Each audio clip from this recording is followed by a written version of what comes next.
Good morning. It's Midas from CVRE. I hope you're having a wonderful Friday and that you had a great week. I'm pumped. I'm energized. I had an interesting couple of days. Went down to California for a second to help out a couple of friends unload a bunch of tablets for the nonprofit RS Griffin, and they're basically delivering these tablets to a whole bunch of people that might be interested in crypto across the country, specifically to get them interested in Pulse Chain and Hex. The tablets were purchased and manufactured overseas by an anonymous donor. So far, we have about 1.2 million units on the ground. And these will go out to people who probably have never heard of the blockchain before. And it's a very easy way to get some exposure to the ecosystem. It's a free gift. The average being worth about $5 to $12 a piece, depending on how you look at it. And we have a cost basis of zero, which is a cool little perk. So thank you to whoever purchased those and got them made for us. It's a very nice gift and a very nice bonus for all of us to be able to use them. So if you'd like some of those, I encourage you to reach out to SJ or RG and do whatever it takes to get yourself a box and use them. It's an easy way to get some exposure. The Fed chair has been named to replace Jerome Powell. It's Kevin Warsh. And I've heard him speak a couple of times, but most notably, he's not exactly the most dovish guy out there. He actually is for responsible fiscal policy. And we may see that he has a balanced approach in his new appointment, but he's not anti-BTC. He's actually very much pro-crypto. And because of where we're at economically, it wouldn't surprise me at all if he follows the cues from the Trump administration to continue to drop rates, continue to pump assets throughout the rest of 2026, especially since we have the election coming. I posted a couple of snippets from him on X. So if you haven't seen those, go hop over there and take a look at him at those snippets. It's pretty interesting what he's got to say. I think he'll be a sharp guy and probably an ally of crypto long term. Last night, I spent about 2 hours with the software development team that's helping me design the tokenization platform for CVRE. And it looks slick. It looks so slick that I'm getting anxious. And usually when I get nervous and anxious, it's a good sign. It means that we're stretching beyond what is normal for me. And I just want to give you a little bit of insight into what we're building without talking in too much detail. Right now, the architecture that is being built, the same architecture right now is ready to tokenize anything that generates yield or revenue, or that could be used to do so.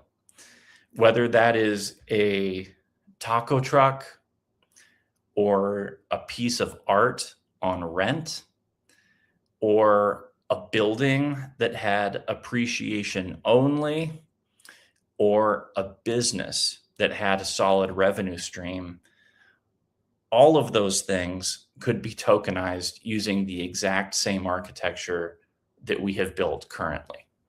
And I'm excited to show you what we've done. I can't show you yet because I have to talk to attorneys to make sure that whatever I put in a demo, when I actually put it in front of you, I don't make any statements or anything that is incorrect or do anything that would set off alarm bells for anyone else. So I have to talk to attorneys first, and then I can put it in a video, and then I can release a video, or maybe I'll just release like a test to maybe 20 or 30 people, so we can have some people clicking around and testing it on some kind of test net to allow you all to click around a little bit. That's what I hope to do here in the next while. We also, of course, are paying for a full audit of this software, which will happen shortly. That leads me into the next conversation related to this piece of tokenization software. Once it's online, because it will allow us to tokenize an apartment building, a single family home that's generating rents, and because I'm going to push it away from myself as far as direct control, we're going to have a governance system set up that will over time take control of how it operates. It will allow for a good deal of decentralization. In my head, I still want to maintain some kind of veto power, so we don't have people making stupid proposals, maybe trying to seize complete control of the protocol, or introducing something malicious like a project that is intentionally too large or too ambitious. And maybe people with inexperience think it's a good idea, and so they dump a whole bunch of money into it. And someone without experience maybe has a controlling vote, and then it gets escalated to the point where it gets out of control. We're trying to figure out exactly how to manage those types of situations, and I think we can manage it as a group. The guys that I'm talking to have rightly said that typically in a large body of people, there are people with experience that are able to point the majority in the right direction, but we're exploring those ideas right now. One of the things that's happening on Pulse Chain that's really interesting is they have successfully completed a privacy integration of a software called Railgun. This is currently happening. It's available right now. And it uses ZK P2P technology. And what that is it allows you to onboard and off-ramp from Zelle, Venmo, PayPal, Revolut, Cash App, and some other services. In the beginning, just $100 every 24 hours.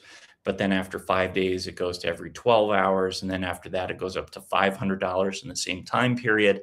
And then after that, it goes to like $2,000 in the same time period, and then down to 6 hours. And then eventually you graduate to being able to do $10,000 transfers every 3 to 6 hours through those same protocols. And it does it using zero knowledge proofs privately, meaning that your identity is not revealed to the person who is facilitating the transfer to the blockchain. And that money comes onto the blockchain in the form of USDC and is transferred to a wallet of your choosing, separated from your identity. In the same way, the money can be off-ramped back to you, separated from your identity until it hits your bank account or your application of choosing.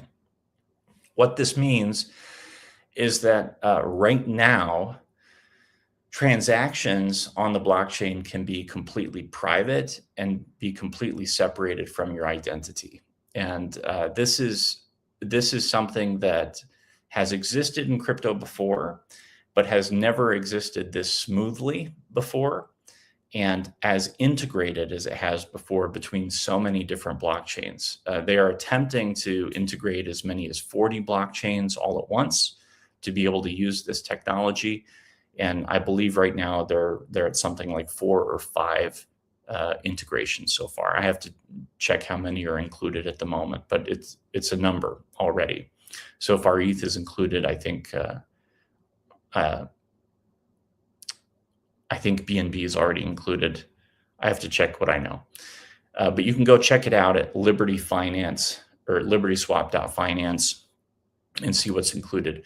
This is very interesting because what this would mean is that you could use the CVRE tokenization platform to on-ramp and off-ramp money completely privately, separated from your identity, to tokenize and to off-ramp the yield from that tokenization completely privately. Also,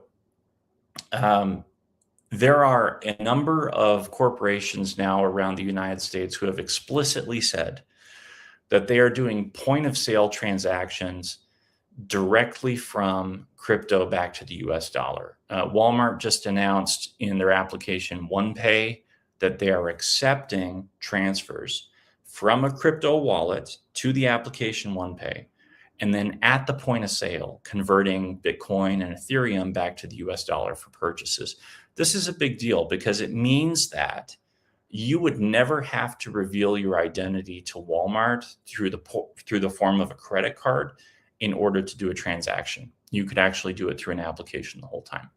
And if you consider how many of your transactions on an annual basis account for lifestyle transactions, cost of living, maybe everything but your mortgage, it's a significant amount of income that you could create from crypto back to the US dollar and do so relatively privately from the blockchain itself. Those times are coming, and they're coming faster than we think.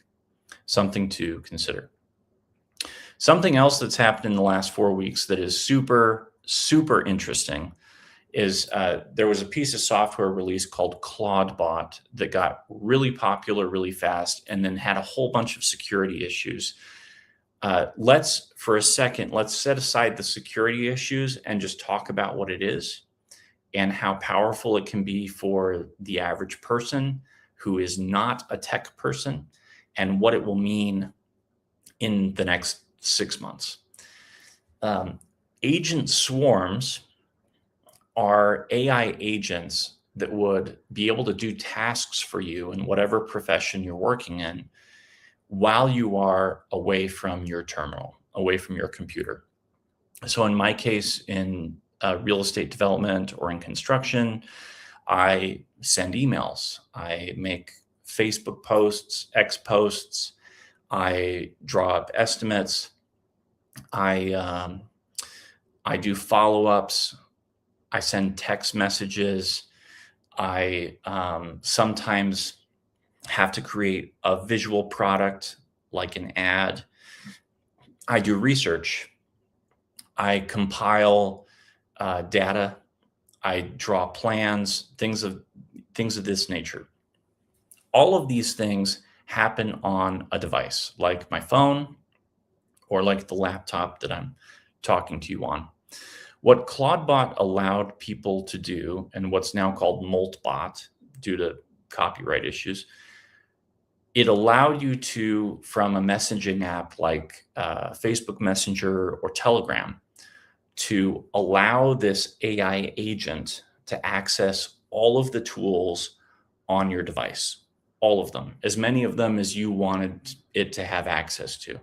And then from my other device remotely, from my cell phone, if I was out somewhere, I could then send sentence commands to this AI and have it pull tools to do tasks that otherwise I would have to be sitting here to do. So imagine if I had given it access to my email, my QuickBooks, my Excel spreadsheets, my Facebook, and I had said, create a Facebook post in which I talk about the benefits of buying real estate in Logan, Utah, highlighting the fact that real estate is more expensive than it has been in previous years. So maybe now time is a good time to build to rent.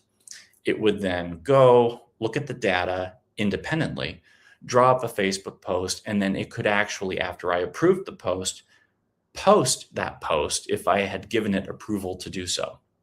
This is incredible technology because I could give it 5, 6, 10 tasks on 10 different tools simultaneously to do a whole bunch of different things just by giving it sentence commands. And then it could be working in the background while I was doing something else.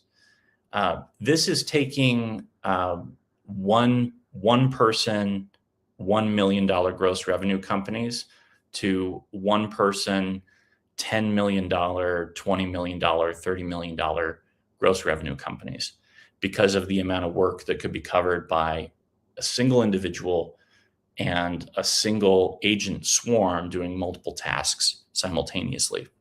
Now, the issue is the security. that comes along with it. Because if you have this bot, this agent that has access to all of your data simultaneously, uh, it it it creates access issues. It could go and find things that you don't want it to find. It creates public data issues that maybe you don't want it to create for you, and it can make mistakes. So that's what's being discussed right now in the tech world in the background. And right now, for non-tech people like me, I'm not a tech person. This is something that I couldn't use confidently, except for maybe a couple of applications, and feel good about the security risks associated with it.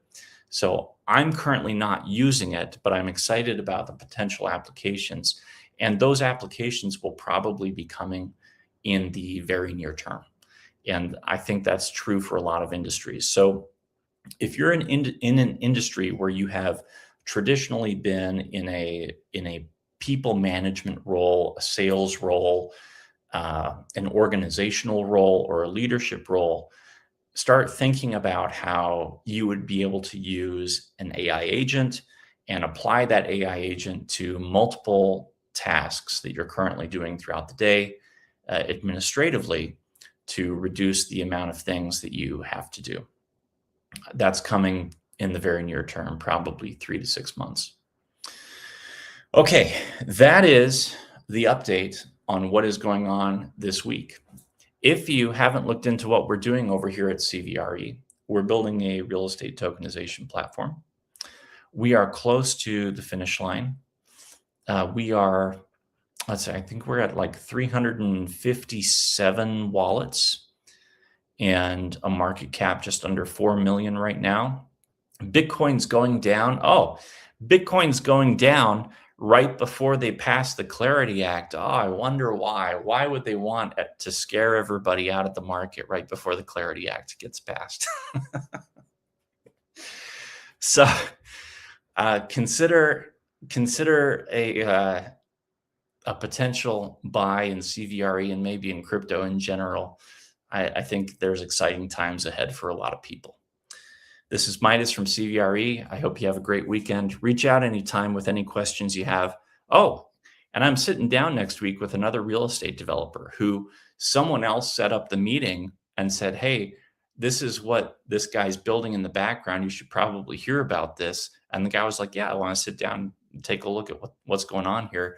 There's demand for this stuff in the market. And it's coming from people who are not crypto people. So be ready for a very significant wave. It's coming soon. Talk to you later. Bye.